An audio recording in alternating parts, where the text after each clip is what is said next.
Salut tout le monde, j'espère que vous allez bien. Aujourd'hui, nous allons parler de la dîme dans l'église. La question est simple, paie-t-on la dîme ou pas? Je vais utiliser des versets différents de ceux que vous connaissez déjà, notamment ceux qui parlent des 4 dîmes et autres. Donc ça va être un petit peu différent, on va utiliser une autre approche. Tout d'abord, il est important de noter que dans la Nouvelle Alliance, pour tous les chrétiens, Dieu nous demande de prendre soin de nos enseignants, car ils prennent soin de nos âmes. Ce n'est pas censé être dérangeant, d'accord? À moins que, par exemple, on s'est fait escroquer dans une église, voilà, par un pasteur véreux, pasteur entre guillemets, et la simple mention de l'argent nous traumatise, d'accord? Il peut y avoir beaucoup d'autres raisons, voilà, beaucoup d'autres raisons. Donc le problème, ce n'est pas l'argent, dans ce cas-là, c'est le cœur qui est frustré. D'accord? Bon, maintenant, si on n'a pas, c'est autre chose. Paul dit qu'il n'y a aucun problème. Les enseignants ont le droit de moissonner physiquement car ils s'aiment spirituellement. Ils ont totalement le droit de traire le lait des brebis. Voilà, c'est écrit en 1 Corinthiens 9. N'hésitez pas à lire, je donne plutôt le chapitre pour que vous puissiez mieux vous en inspirer. Donc, il est vrai que quand on sait qu'on a affaire à des brebis qui ne sont pas mûres, comme Paul avec les Corinthiens, il vaut mieux éviter. Voilà, il a préféré éviter de récupérer des offrandes de leur part, d'accord. Sinon, il avait le droit d'avoir un salaire, le dit dans 2 Corinthiens, mais il a fait le choix de renoncer au salaire, tout simplement. En plus, il rappelle qu'il a dépouillé d'autres églises, donc le fait qu'il pouvait recevoir un salaire, ce n'est pas du tout péché. Donc, sinon, il ne l'aurait pas dit. Il dit bien qu'il avait le droit, d'accord.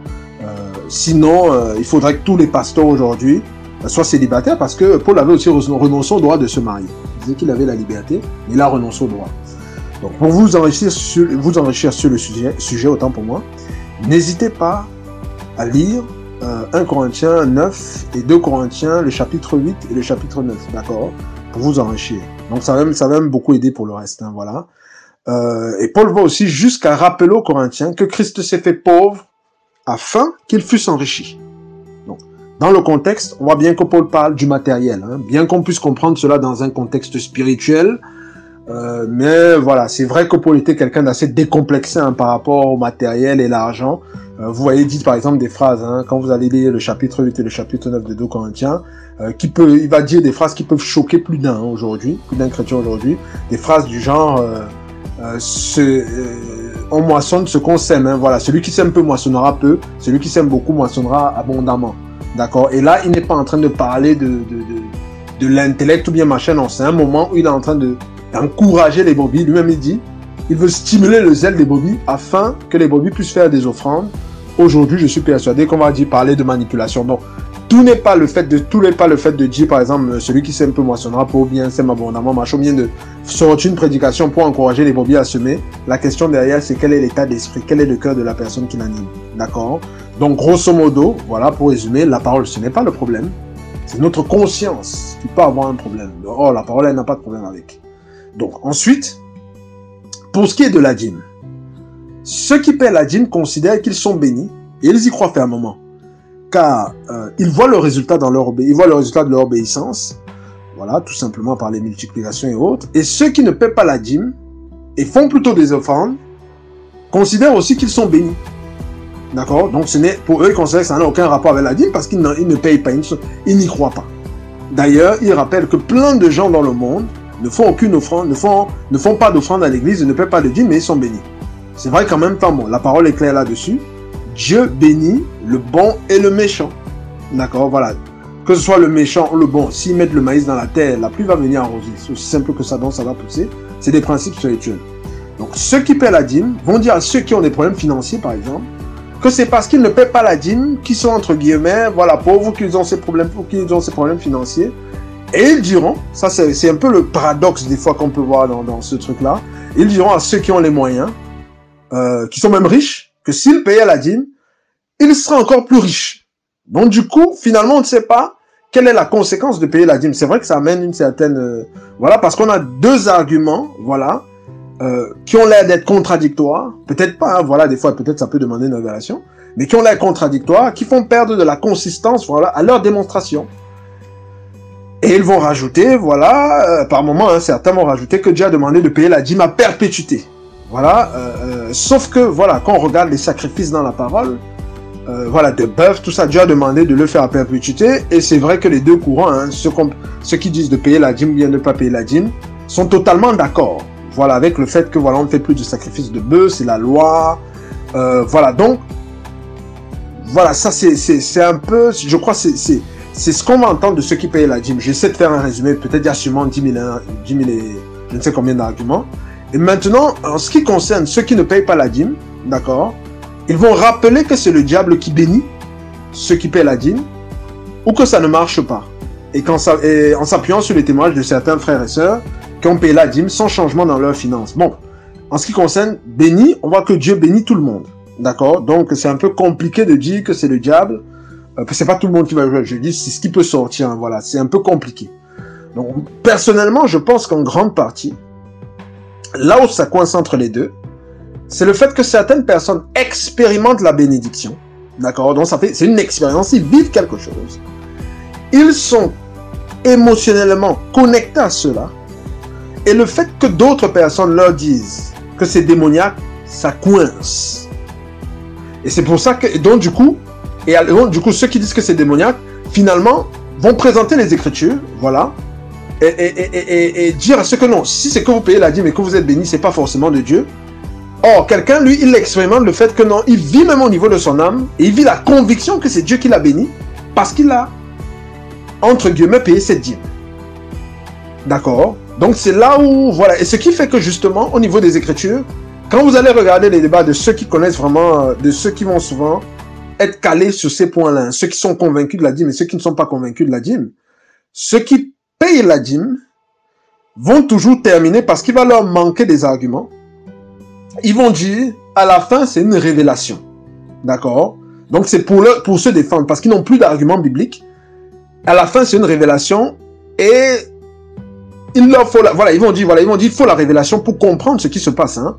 Et voilà, donc ce qui fait qu'au niveau de celui, par exemple, qui apporte des arguments pour démontrer qu'il n'y a pas la dîme, trouve que la personne n'a pas forcément d'arguments et que peut-être même, elle est en train de s'entêter, alors que ce n'est pas qu'elle s'entête. C'est qu'elle est vraiment convaincue que c'est une révélation. C'est comme ça peut arriver à tout le monde d'être convaincu d'être dans une direction avec le Seigneur, même s'il ne comprend pas, même s'il ne voit pas forcément très bien dans la Bible, ça nous arrive tous. Ah, Dieu a fait telle chose et tout, je ne sais pas si c'est écrit. Ah non, c'est écrit. Voilà le verset et tout, d'accord. Donc, les gens peuvent se retrouver en train de faire des choses en considérant que, voilà, la Bible n'a pas nécessairement de problème avec, hein, mais c'est juste que peut-être, voilà, il faut une révélation et pour mieux comprendre un verset, tout simplement.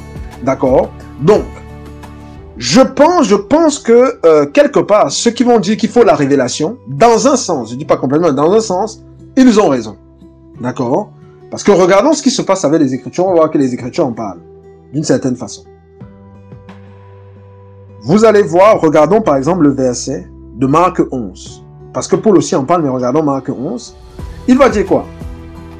Si quelqu'un, grosso modo, je fais le résumé de la première partie, si quelqu'un dit à cette montagne, ôte-toi de là et jette-toi dans la mer, je crois que c'est Marc 11, verset peut-être 23, hein, à partir du verset 23, je crois que je paraphrase, et il rajoute, s'il ne doute point en son cœur, mais croit que ce qu'il dit arrive, la personne verra la chose s'accomplir. Bon, qu'est-ce qui se passe? Pour les gens qui payent la dîme et qui considèrent qu'ils sont bénis, mais non, on n'arrive pas à expliquer. C'est très simple. Les pasteurs qui prêchent la dîme communiquent la foi à leur brebis. Cette foi à leur brebis. Si tu payes la dîme, tu seras béni. Donc c'est l'expérience qu'ils ont de la dîme qui est mal interprétée par eux et par ceux qui n'y croient pas. Parce que ceux qui n'y croient pas considèrent que le fait qu'ils payent la dîme, quand ils sont bénis, c'est le diable. Non, c'est une mauvaise interprétation. Parce qu'au niveau biblique, le Seigneur dit quoi? Si tu crois dans ton cœur que la chose va arriver, ben ça va arriver. Naaman, jette-toi dans le Jourdain, lave-toi 7 fois, et tu seras pur. Et c'est exactement comme ça qu'ils parlent à leur brebis. Ils sont convaincus de leur argument parce qu'ils ont expérimenté quelque chose. Donc c'est une vie. D'accord? C'est quelque chose qu'ils ont expérimenté, même s'ils n'arrivent pas à expliquer. Et c'est ça en fait l'explication. L'explication c'est Marc 11, verset 23 à 24. Si tu crois dans ton cœur, si tu ne doutes point dans ton cœur, mais crois que ce que tu dis arrive, tu le verras s'accomplir. Donc si quelqu'un croit qu'en payant la dîme, il est béni, mais il sera béni. tout simplement. D'accord? Et si certaines personnes vont dire que non, au début je ne voyais rien, mais j'ai persévéré, c'est toujours la Bible. C'est par la foi et la persévérance qu'on hérite des promesses. La parole est une promesse elle-même. Le Seigneur dit que si tu fais quelque chose dans la foi, tu seras béni. Donc on voit pourquoi c'est un problème d'interprétation, ce n'est pas un problème de dîme. C'est parce que nous ne sommes plus sous la loi. Je ne vais pas partir dans beaucoup de versets. La dîme n'est plus d'actualité. C'est pour ça que Jésus en a parlé, hein, car Jésus en a parlé parce que voilà, il était sous la loi, il rendait ministère. Cependant, il annonce le ministère de la foi. En gros, il dit, si tu crois, pour paraphraser, qu'en donnant 10% de tes revenus, Dieu te bénira, il te bénira. Les brebis qu'elles donnent la dîme, elles croient que Dieu les bénira, et c'est ce qui arrive. C'est ce que je dis depuis. Donc ça aurait pu être 100% de leurs revenus. Si elles y croient, elles seront bénies. Cela arrivera. Jésus carrément même dit, va dans le poisson, va pêcher, tire le poisson, tu sors l'argent de sa bouche. C'est une affaire de foi et ça va marcher. Paul lui-même dit qu'on est justifié par notre foi. D'accord? Bon, si les gens sont convaincus qu'en semant 10%, ils seront bénis, ben ils seront bénis. La femme qui saignait croyait qu'en touchant Jésus, elle serait guérie. C'est ce qui est arrivé. D'ailleurs, une offrande financière correspond à un pourcentage de notre revenu de toutes les façons. Donc, c'est vrai, il faut prendre soin de nos enseignants. C'est de la reconnaissance. Hein. Regardez quand une personne va ouvrir des portes, des fois un frère ou est susceptible d'ouvrir une porte ou être une porte de bénédiction, ou bien voilà, une personne est bien placée, les gens se plient en quatre. Or, les pasteurs qui ouvrent la porte du royaume à certains, parce que Dieu a donné les clés, voilà, par la prédication, ou bien qui prennent soin de nos âmes, qui peut-être même prient pour qu'on ait ces opportunités-là, des fois on peut avoir un certain mépris vis-à-vis d'eux. Il y a quelque chose qui bug, d'accord? Voilà, il y a quelque chose qui bug. Demandez à ceux qui sont passés par beaucoup de difficultés et qui ont besoin des pasteurs, ils payent le prix. Ils payent aussi le prix. Donc, sachant qu'en plus, nous sommes la main de Dieu ici sur terre. Donc on va dire non, mais non qu'à demander à Dieu, mais nous sommes la main de Dieu ici sur terre. Donc c'est normal qu'on les soutienne. Bon. Maintenant, en ce qui concerne les priorités, la Bible est claire là-dessus. La priorité, c'est la famille avant l'église locale. Donc je vous invite à regarder, je ne sais plus si c'est dans 2 Timothée ou 1 Timothée, je ne sais plus. Parce que Paul va mentionner que sinon on est pire qu'un incroyant. Peut-être Thessaloniciens, je ne sais plus exactement quel verset taper un voilà. Parce qu'il demande de soutenir financièrement d'abord sa famille. D'abord la famille. Ce n'est pas l'église en premier, c'est d'abord la famille. C'est vrai que si vous avez des moyens et vous n'avez pas besoin de calculer, c'est normal que par exemple, si vous venez d'avoir, je ne sais pas, vous avez par exemple, je ne sais pas, 1 million d'euros, vous passez devant l'église, même si vous n'êtes pas arrivé à la maison, mais vous donnez 100 000, je ne sais pas, 200 000, 300 000 à l'église, ça ne touche pas la priorité qui est la famille. D'accord? Enfin, maintenant ça dépend des calculs, je suis vraiment dans la caricature, hein, voilà. Ça ne touche pas la priorité qui est la famille. D'accord? Donc, par contre, quand on se retrouve dans les calculs et qu'il faut faire ordre de priorité, c'est l'église. C'est pas l'église, autant pour moi. C'est la famille, parce que votre famille, c'est votre église. Les brebis, les enfants que vous avez, c'est des brebis que Dieu vous a donnés. C'est une église, en fait. C'est une église, voilà. Si on va appeler un titre, voilà, petite église, voilà, comme on aime bien dire grande église et petite église, on va dire c'est une petite église que vous avez. Et il faut en prendre soin. Donc, Dieu est fier. Donc, c'est pas parce que vous allez semer à l'église que Dieu va multiplier. Peut-être toi, dans ton cas, tu ne vis pas cette multiplication. Pourquoi? Pour la simple et bonne raison que tu violes le protocole. Or, si c'est que tu t'occupes de ta famille, étant donné que tu es fidèle dans les petites choses, tu seras fidèle dans les grandes, et Dieu te bénira. D'accord? Dieu va te bénir. Donc, il te bénira pour que tu puisses prendre encore soin de beaucoup plus de gens. Bon, maintenant, c'est vrai qu'il y a peut-être le côté, oui, mais on s'aime, on ne doit pas forcément attendre de Dieu, parce que non. Écoutez, que vous attendiez ou que vous n'attendez pas, la semence que vous faites de toutes les façons vient de Dieu déjà. Et si vous avez des opportunités, c'est parce que Dieu a ouvert. Donc, celui qui attend, quand il sème, est dans la parole, il ne pêche pas. D'accord? Donc, parce qu'on fait l'offrande, moi je fais l'offrande, je ne calcule pas. Non, non, c'est parce que ça paraît, vous savez, il y a un rapport avec l'argent, hein, ça paraît un peu, comment je peux dire ça, cupide ou bien manipulateur ou bien, non, si vous semez la graine dans le sol, le maïs va pousser de toutes les façons. Donc, ce n'est pas que vous donnez, quand vous aidez quelqu'un, c'est genre, bon, je l'ai fait, je n'attends rien en retour. Non, il y aura le retour. Donc, ce que vous attendiez ou que vous n'attendiez pas, vous n'êtes pas meilleur que celui qui décide d'attendre. Hein, voilà, celui qui décide d'attendre peut considérer qu'au niveau biblique, il est même, la personne c'est très clair dans sa tête parce que c'est ce que Jésus a dit. Voilà, il a dit, semez-vous moissonnerez. Donc voilà, il n'y a pas de problème. Je parle pour ça parce que moi, j'avais cette philosophie là dans ma tête. C'était du genre, bon, je calcule pas et tout. Il m'a dit, écoute, si tu veux enseigner les Écritures, il faut enseigner les Écritures. Donc, les Écritures, c'est clair. C'est pas malsain de considérer qu'on attend. C'est normal. Voilà, il n'y a pas de problème. C'est pas mal. C'est parce que c'est Dieu, je répète encore. La semence que vous faites, c'est Dieu qui vous l'a donnée de toutes les façons. Sinon, vous êtes peut-être en train de considérer que vous êtes l'initiateur de toute chose. Oh, c'est Dieu. D'accord? Donc, il n'y a rien. C'est l'humilité. C'est une forme d'humilité. Tout simplement. Voilà. Maintenant, je ne dis pas qu'on est obligé de penser de façon mécanique, hein, mais c'est un principe. Voilà, quand quelqu'un met la graine des fois dans le sol, peut-être il est en train de penser à ses enfants et tout, mais c'est un principe. Ça va de toutes les façons pousser. C'est pas mauvais de connaître aussi. Donc, pour conclure sur la dîme, voilà, si votre conscience n'est pas à l'aise quand vous donnez 10%, donnez les 10%. Si tu es même convaincu de ce que je dis, mais tu te sens un peu dérangé dans ta tête, parce que tu as déjà un système avec Dieu, voilà, tu sais, que quand tu donnes tes 10%, ça marche comme ça, écoute. C'est entre toi et lui. Tu adores Dieu avec ton argent, ça ne me regarde pas. Donc, continue à faire ton travail. C'est exactement comme le fait de considérer que considérer le porc comme impur et ne pas le manger. D'accord? Si vous le mangez en étant convaincu que c'est impur, vous péchez devant le Seigneur. Parce que dans Romains 14, il le mentionne, hein, lisez le livre de Romains 14 pour parler de ça. Tout ce qui n'est pas le produit de conviction est péché. Tout ce qui n'est pas produit de conviction est péché. Romains 14, 23. Cependant, la dîme ne devait pas être enseignée en tant que doctrine pour les chrétiens. Ça, c'est clair. Même Paul, bien qu'il ait demandé aux gens de marcher par conviction, a rappelé néanmoins que toutes les viandes sont pures. Maintenant, tous ceux aussi qui encouragent à la dîme, qui vont peut-être parler de la dîme, ne sont pas nécessairement des escrocs. Donc, vous pouvez leur présenter, voilà, beaucoup de choses. Ce n'est pas suffisant pour dire qu'ils sont nécessairement de mauvaise foi. Combien de fois, nous-mêmes avec le Seigneur, peut-être même jusqu'encore aujourd'hui, le Seigneur prend le temps des fois de nous convaincre sans nous accuser. Des fois, ça prend du temps pour que les gens comprennent. D'accord? Parce que c'est lui qui parle au cœur. Les gens vivent des expériences et on vient lui dire non. Et des fois, on veut seulement essayer d'insulter. Non, pas forcément. C'est pas comme ça que ça marche. C'est toujours des frères, d'accord? Mais comme c'est des moments où on prend du temps avant de comprendre des choses, c'est comme ça que eux, c'est ce niveau-là où ils vont avoir du mal à comprendre. Ça peut prendre du temps à comprendre, d'accord? Et certains ne comprendront même jamais avant de rencontrer le Seigneur. Donc voilà. Surtout que, voilà. Donc certains ne comprendront jamais. Donc c'est pas évident, c'est la parole. Maintenant, il est vrai que le plus gros danger un des gros dangers avec la dîme, que j'ai remarqué, hein, voilà, travailler les brebis, c'est que ça met les brebis sous pression.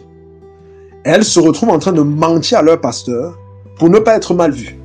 Elles vont par exemple donner moins de 10% de ce qu'elles ont gagné. Elles vont faire croire que c'est 10%. Or, Dieu les voit. Du coup, ce n'est plus Dieu qu'on sert. Ce n'est plus Dieu qu'on sert. C'est l'homme.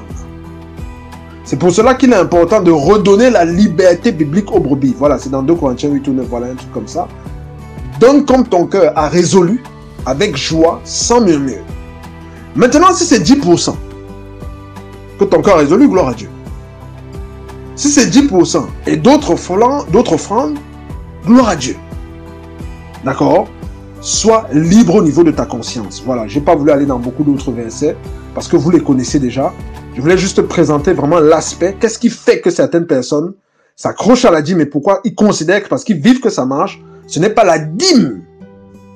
Non, ce n'est pas la dîme qui fait le résultat, c'est la foi qui est dans le cœur. Non, c'est le cœur qui fait le résultat. Ce n'est pas la dîme qui sanctifie, c'est la foi. D'accord? Donc ce n'est pas l'œuvre. Quand je dis l'œuvre, c'est pas la dîme, c'est pas les 10%. Non, ce n'est pas ça que Dieu regarde. C'est la foi de la personne. Donc, et quand on regarde, si on est cohérent, on va voir que effectivement, Dieu dit qu'on n'est plus sous la loi. C'était des ordonnances de la loi. Ça allait dans beaucoup de choses. C'était des ordonnances de la loi. C'est très clair. Vous n'avez qu'à lire. Nous, pour beaucoup d'autres gens qui n'étaient pas juifs, regardez, nous on nous demande de suivre les enseignements des apôtres. Paul dit qu'il est apôtre des païens. Paul n'a jamais parlé de la dîme. En tant qu'apôtre des païens, ça se trouve, ces brebis ne savaient même pas que c'était quelque chose qui existait. Ça se trouve.